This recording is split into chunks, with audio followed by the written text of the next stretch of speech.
Operation true promise 3 শুরুর মধ্য দিয়ে হামলার প্রতিশোধ ইরানের। অব্যাহত রয়েছে ইসরায়েলি অভিযান, ৭৮ ইরানির মৃত্যু। ইরানে বসেই বছরখানেক ধরে অপারেশন রাইজিং লায়নের পরিকল্পনা করে মোসাদ এজেন্টরা। তথ্য সংগ্রহের পাশাপাশি মজুত করে অস্ত্র। ইসরায়েলকে সহায়তা করে আবারও মুসলিমদের সাথে বিশ্বাসঘাতকতার নজির জর্ডানের। ইরানের পাল্টা হামলা ঠেকিয়ে জন্ম দিয়েছে তুমুল বিতর্কের।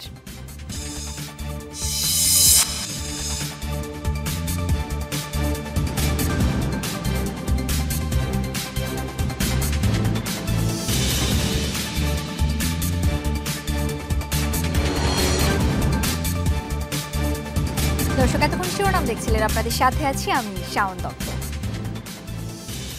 অপারেশন ট্রু প্রমিস 3 শুরুর মধ্য দিয়ে ইসরায়েলি হামলার প্রতিশোধ নিল ইরান। তেল আবিবের অভিযানে 24 ঘন্টা না পেরোতেই মুহুর্মুহু ব্যালিস্টিক মিসাইল ছুড়ে জবাব দিয়েছে তেহরান। ইসরায়েলের প্রতিরক্ষা ব্যবস্থা ভেদ করে যা আঘাত এনেছে ইহুদি ভূখণ্ডে। তেল আবিবকে লক্ষ্য করে চালানো হামলায় এখন পর্যন্ত প্রাণ গেছে 4 জনের। অব্যাহত রয়েছে ইরানে ইসরায়েলের অভিযানও। আইডিএফের হামলায় এ পর্যন্ত ৭৮ জনের মৃত্যুর খবর পাওয়া গেছে। ইসরায়েলের আকাশে মিসাইল বৃষ্টি, তেল আবিবের রাতের নিস্তব্ধতা ভেদ করে আঘাত হানে একের পর এক ইরানি ক্ষেপণাস্ত্র। ইসরায়েলের অপারেশন রাইজিং লায়নের জবাবে ইরানের এই অভিযান। শুক্রবার রাতে অপারেশন ট্রু প্রমিস 3 শুরু করে ইরান, ছড়ে শত শত ব্যালিস্টিক মিসাইল। আনুমানিক 2000 কিলোমিটার পথ পাড়ি দিয়ে ইসরায়েলের বিভিন্ন স্থানে আঘাত হানে এসব ক্ষেপণাস্ত্র। মূল টার্গেট ছিল রাজধানী তেল আবিবের একাধিক ক্ষেপণাস্ত্র এবং সামরিক স্থাপনা। বাদ যায়নি বেসামরিক এলাকাও, হতাহতের শিকার অনেকে।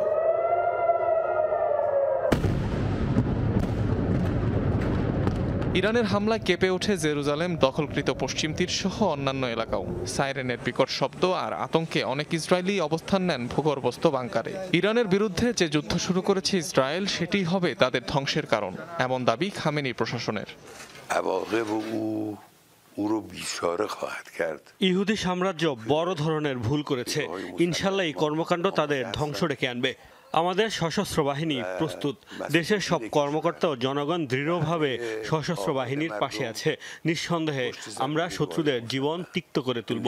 তারা আমাদের বিরুদ্ধে যুদ্ধ শুরু করেছে। যে অপরাধ করছে, এরপর তাদের আর অক্ষত থাকতে দেওয়া হবে না। একই সাথে অব্যাহত রয়েছে ইরানে ইসরায়েলের অভিযান। নতুন করে টার্গেট করা হয় তেহরানের মেহরাবাদ আন্তর্জাতিক বিমানবন্দর। কয়েক দফা বিস্ফোরণে আগুন ধরে যায় এয়ারপোর্টের বিভিন্ন অংশে। স্থানীয় সময় ভোর থেকে চালানো হামলায় হাকিমিয়ে, তেহরান পার্স সহ অন্যান্য এলাকায় শোনা গেছে বিস্ফোরণের আওয়াজ।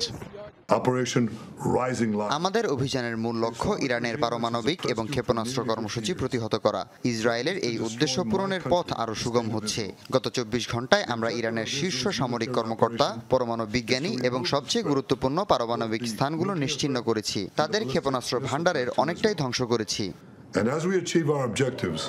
এর আগে ইসরায়েলের 2টি ফাইটার জেট ও বেশ কয়েকটি ড্রোন ধ্বংসের দাবি করে ইরান। এক নারী পাইলটকে আটকের কথাও জানায় তারা, যদিও তা অস্বীকার করেছে আইডিএফ। শুক্রবার ইরান জুড়ে 5 দফায় একাধিক পারমাণবিক ও সামরিক স্থাপনায় হামলা চালায় ইসরায়েল। অনিক রহমান, যমুনা নিউজ। ইরানের হামলায় ব্যাপক ক্ষয়ক্ষতির পর ইসরায়েলের দূরপাল্লার মিসাইল প্রতিরোধ সক্ষমতা নিয়ে উঠছে প্রশ্ন। শত্রুর হামলা মোকাবেলায় কয়েক স্তরের আকাশ প্রতিরক্ষা ব্যবস্থা মোতায়েন আছে ইসরায়েলে। তাদের কাছে রয়েছে অ্যারো, ডেভিড স্লিং, আয়রন ডোমের মতো আলোচিত অত্যাধুনিক সব ডিফেন্স সিস্টেম। এরপরও ইরানের অনেক মিসাইল সরাসরি আঘাত এনেছে তেল আবিব সহ ইসরায়েলের বিভিন্ন শহরে। ইরানের মিসাইল হামলায় লন্ডভন্ড ইসরায়েলের বহু স্থাপনা। শনিবার ভোররাত থেকে তেল আবিব সহ কয়েকটি শহর লক্ষ্য করে মুহুর্মুহু মিসাইল ছোড়ে ইরান, যার মধ্যে বেশ কয়েকটি সরাসরি আঘাত এনেছে দেশটির বিভিন্ন স্থাপনায়। বিশ্বের অন্যতম সামরিক শক্তিধর ইসরায়েলের এয়ার ডিফেন্স সিস্টেমকে ভাবা হয় সবচেয়ে অত্যাধুনিক ব্যবস্থার একটি। শত্রুর হামলা থেকে বাঁচতে ইসরায়েলের চারপাশে রয়েছে কয়েক স্তরের প্রতিরক্ষা ব্যবস্থা। অ্যারো, ডেভিড স্লিং ও আয়রন ডোমের মাধ্যমে দীর্ঘদিন ধরে শত্রুর হামলা প্রতিরোধ করছে তারা। মূলত স্বল্প পাল্লার রকেট ধ্বংসে আয়রন ডোম ব্যবহার করে ইসরায়েল। গত 1.5 বছরেও হামাস, হিজবুল্লাহর শত শত হামলা ঠেকিয়েছে এই সিস্টেম। ইসরায়েলের দাবি, আয়রন ডোমের সফলতার হার শতকরা 90%। মধ্যম পাল্লার ক্ষেপণাস্ত্র ঠেকাতে ইসরায়েলের ভরসা ডেভিড স্লিং। চলমান সংঘাতে হিজবুল্লাহর মিসাইল প্রতিহতে এই সিস্টেম ব্যবহার করেছে দেশটি। আর দূরপাল্লার ব্যালিস্টিক মিসাইল ধ্বংসে ব্যবহার করে অত্যাধুনিক অ্যারো ডিফেন্স সিস্টেম। বায়ুমণ্ডলের ওপরে শত্রুপক্ষের ক্ষেপণাস্ত্র ভূপাতিতে সক্ষম এই প্রতিরক্ষা ব্যবস্থা, যার সবশেষ সংস্করণ অ্যারো 2। যুক্তরাষ্ট্রের প্যাট্রিয়টও ব্যবহার করছে দেশটি। চারপাশে অবৈধ প্রতিরক্ষা দেয়াল তৈরি করে রেখেছে ইসরায়েল, আর সেই দেয়াল ভেদ করে ইসরায়েলে আঘাত এনেছে ইরানের মিসাইল। নেতানিয়াহু এখনও স্বীকার না করলেও ইরানের ট্রু প্রমিস 3 অভিযানে ব্যাপক ক্ষয়ক্ষতি ও হতাহতের তথ্য সামনে আসছে। তেহরানের হামলা ঠেকাতে যে পুরোপুরি সফল হয়নি ইসরায়েল, সেটি এরই মধ্যে স্পষ্ট হয়েছে। ফলে ইসরায়েলের প্রতিরক্ষা দুর্বলতা নিয়ে চলছে আলোচনা সমালোচনা। মোস্তফা মাহমুদ, যমুনা নিউজ। ইসরায়েলে ইরানের পাল্টা হামলার ঘটনায় উচ্ছ্বাসে মেতেছে দেশটির নাগরিকরা। শুক্রবার রাতে তেহরানের রাস্তায় নেমে আসে শত শত মানুষ। নিজ দেশের সমর্থনে দিতে থাকেন নানা স্লোগান। হাতে ছিল পতাকা। অনেকে বলেন নেতানিয়াহু বাহিনীর আগ্রাসনের সঠিক জবাব দিয়েছে ইরান। নিজ দেশের সক্ষমতা বিশ্বের সামনে তুলে ধরার আহ্বান জানান প্রশাসনের প্রতি। ইসরায়েলি হামলায় নিহত সামরিক কর্মকর্তা ও পরমাণু বিজ্ঞানীদের প্রতিও শ্রদ্ধা জানান তারা। যুক্তরাষ্ট্রের সাথে ইরানের পরমাণু আলোচনা বন্ধের দাবিও জানান অনেকে।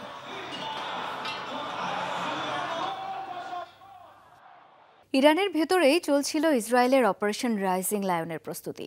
বছরখানেক আগে থেকেই পরিকল্পনা করছিল মোসাদ এজেন্টরা। ইরানে ঢুকে গোপন তথ্য সংগ্রহ করে ইসরায়েলি গোয়েন্দারা খুঁজে বের করে ইরানের সেনাবাহিনীর দুর্বলতাগুলো। খোদ রাজধানীর কাছে গড়ে তোলে অস্ত্রঘাঁটি, মজুত করে ড্রোন সহ নানা সরঞ্জাম। এরপরই শুক্রবার 3 ধাপে পরিচালনা করা হয় সুপরিকল্পিত অভিযান।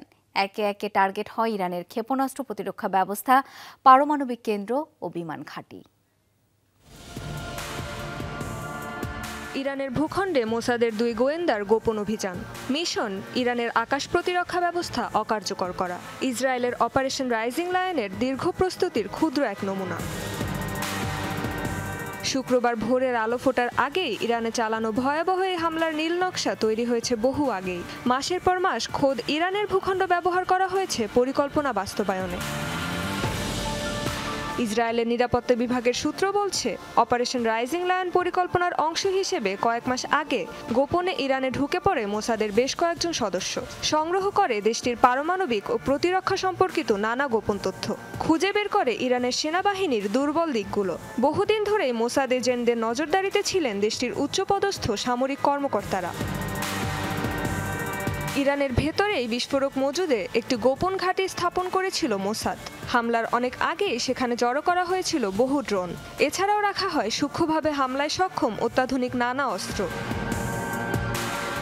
দীর্ঘদিন ধরে চলে পরিকল্পনার খুঁটিনাটি বিশ্লেষণ। শুক্রবার শুরু হয় অভিযান। 3 ধাপে চালানো হয় আক্রমণ। প্রথমে ধ্বংস করা হয় ইরানের রাডার আর ক্ষেপণাস্ত্র প্রতিরক্ষা ব্যবস্থা, যাতে তেল আবিবের জন্য সহজ হয় বিমান হামলা। দ্বিতীয় ধাপে গোপনে মজুত করে রাখা ড্রোন ও অস্ত্র দিয়ে ধ্বংস করা হয় ইরানের সেনাঘাঁটি ও ক্ষেপণাস্ত্র লঞ্চার। তৃতীয় ধাপে হয় সবচেয়ে বড় হামলা। ইরানের শীর্ষ সামরিক নেতাদের লক্ষ্য করে ভূগর্ভস্থ কমান্ড সেন্টারে হয় আক্রমণ। একটি বৈঠকের অজুহাতে আগেই সেখানে কৌশলে তাদের জড়ো করেছিল মোসাদের এজেন্টরা। ওই হামলায় প্রাণ হারান বেশ কয়েকজন শীর্ষ কমান্ডার। এ ধাপেই হামলায় ব্যাপকভাবে ক্ষতিগ্রস্ত হয় দেশটির সবচেয়ে গুরুত্বপূর্ণ পরমাণু কেন্দ্র নাতানজ। বিশ্লেষকরা মনে করছেন, ইরানের অভ্যন্তর থেকে উচ্চ পর্যায়ের সহযোগিতা ছাড়া সম্ভব ছিল না মোসাদের এত বড় ও জটিল গোপন অভিযান বাস্তবায়ন। তাই ইসরায়েলি হামলায় তেহরানেরই কারো বিশ্বাসঘাতকতা বা তথ্য ফাঁসের সম্ভাবনা প্রবল। রেজবানা সাইমা, যমুনা নিউজ। ইসরায়েলি হামলায় এখন পর্যন্ত সামরিক বাহিনীর 20 শীর্ষ কমান্ডারকে হারিয়েছে ইরান। তাদের মধ্যে সেনা আইআরজিসি প্রধান ছাড়াও রয়েছেন অ্যারোস্পেস বাহিনীর প্রধান এবং বিমান বাহিনীর উচ্চপদস্থ কর্মকর্তারা। শুক্রবার ভোর রাতে তেহরান সহ ইরানের Islamic revolutionary guard corps IRGC সদর দপ্তরে বিমান হামলা চালায় ইসরায়েল। হামলার সময় ভবনে উপস্থিত ছিলেন বাহিনীটির প্রধান সহ অন্যান্য কমান্ডাররা। এছাড়াও হামলা করা হয় অন্যান্য গুরুত্বপূর্ণ সামরিক স্থাপনাতেও।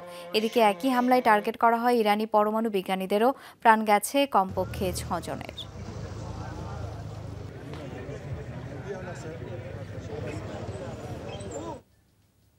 বহু মাস ধরে ইসরায়েলের হামলার হাত থেকে ইরানকে রক্ষা করে আসছিলেন মার্কিন প্রেসিডেন্ট ডোনাল্ড ট্রাম্প।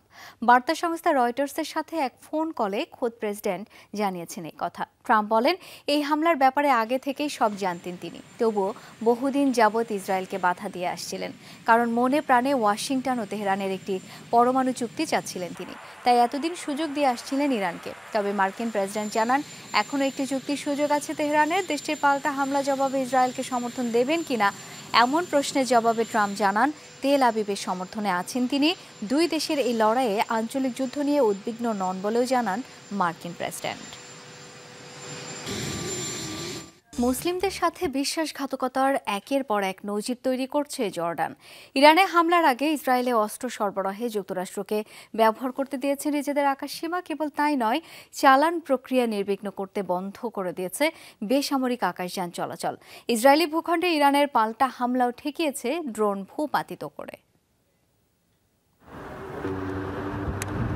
শুক্রবার জর্ডানের আকাশসীমা পাড়ি দিয়ে ঝাঁকে ঝাঁকে ইসরায়েলি যুদ্ধবিমান হামলা চালায় ইরানে।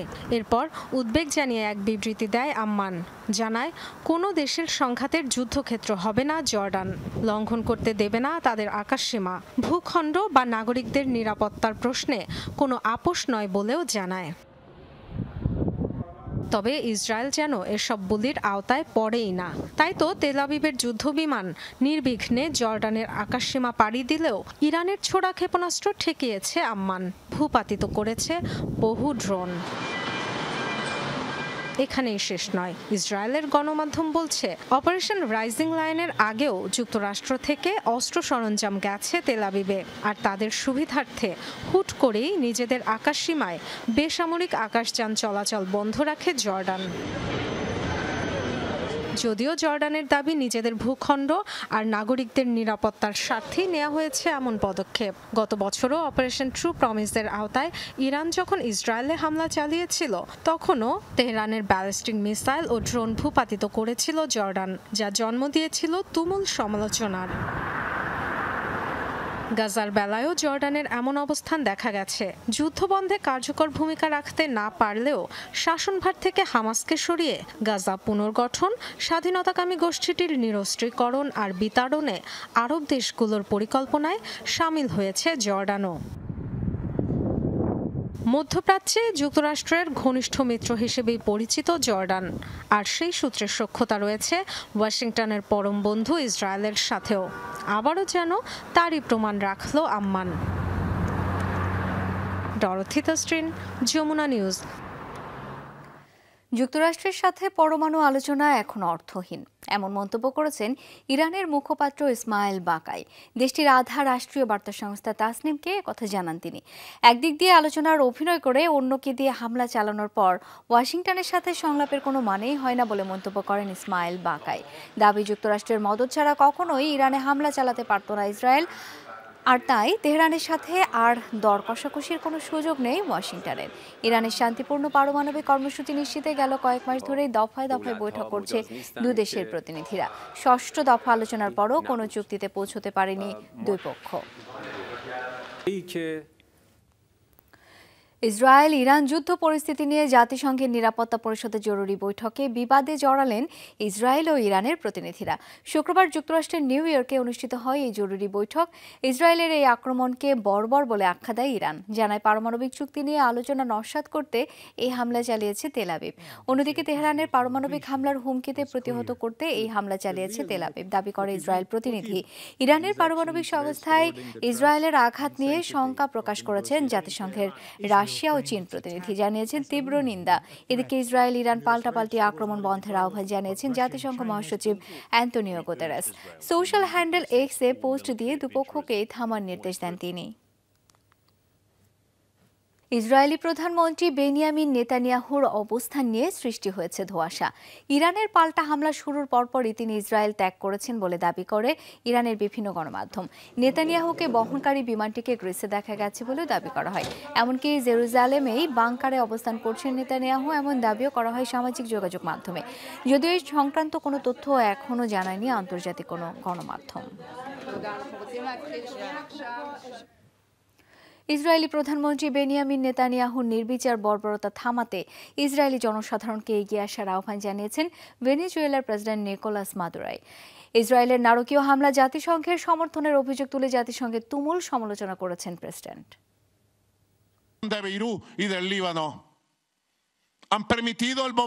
সিরিয়া লেবাননে ইসরায়েলের ধ্বংসযজ্ঞ, ইয়েমেনে আরব জনগণের ওপর বোমাবর্ষণ মেনে নিয়েছে জাতিসংঘ। এখন কি অন্যদিকে নজর ঘোরাবে? বার্লিন, প্যারিস, ওয়াশিংটন, লন্ডন কি বলছে? তারা কি 21 শতকের হিটলারকে সমর্থন জানিয়ে যাবে? আমি ইসরায়েলের সাধারণ মানুষের কাছে আহ্বান জানাই, নেতানিয়াহুকে এ পাগলামি বন্ধ করতে বলুন। শুধু আপনারাই পারবেন তার এই উন্মাদনা থামাতে। ইরানের একটি ড্রোনকে ধাওয়া করছে ইসরায়েলের অ্যাটাক হেলিকপ্টার। এমন একটি চাঞ্চল্যকর ভিডিও ছড়িয়ে পড়েছে সামাজিক যোগাযোগ মাধ্যমে। ইসরায়েলের হামলা জবাবে ইসরায়েলের দফায় দফায় ড্রোন হামলা চালায় তেহরান, তেমনই একটি ড্রোনকে ধাওয়া করছে ইসরায়েলের একটি হেলিকপ্টার গানশিপ। জর্ডানের আকাশসীমায় ড্রোনটিকে ধাওয়া করার এই দৃশ্য মোবাইলে ধারণ করে স্থানীয় এক ব্যক্তি। দুদেশের মধ্যে সংঘাতময় পরিস্থিতিতে যা ভাইরাল হয়েছে নেট দুনিয়ায়। ইরানের ছোড়া এই ড্রোনগুলোর বেশিরভাগই শাহী ড্রোন। জীবনে কখনো কখনো পরাজয়ও হয়ে উঠতে পারে আশীর্বাদ, আর সেটা যদি হয় জীবনের প্রশ্ন, তবে তো কথাই নেই। ভূমি চৌহান বিরল সেই সৌভাগ্যধারীদের একজন। বিমানবন্দরে 10 মিনিট দেরিতে পৌঁছনোই বেঁচে গেছেন এয়ার ইন্ডিয়ার এই যাত্রী। কথায় আছে, রাখে আল্লাহ মারে কে। আহমেদাবাদের বিধ্বস্ত এয়ার ইন্ডিয়ার ফ্লাইট ধরতে ব্যর্থ যাত্রী ভূমি চৌহানের জীবনে এখন এটাই সবচেয়ে বড় সত্যি। লেখাপড়ার সুবাদে লন্ডনের ব্রিস্টলে বসবাস এই তরুণীর। ভারতে আসেন পরিবারের সাথে ছুটি কাটাতে। অবকাশ যাপন শেষে আবারও লন্ডন ফিরতে এয়ার ইন্ডিয়ার AI-171 ফ্লাইটের টিকিট কেটেছিলেন, কিন্তু পথে যানজটে আটকে 10 মিনিট দেরিতে পৌঁছান বিমানবন্দরে। অনেক অনুনয় বিনয়ের পরও চেক ইন করতে না পেরে ক্ষুব্ধ হয়ে এয়ারপোর্ট থেকে বের হয়ে যান তিনি। কিছু সময় পরই শুনতে পান বিমানটি আছড়ে পড়ার খবর।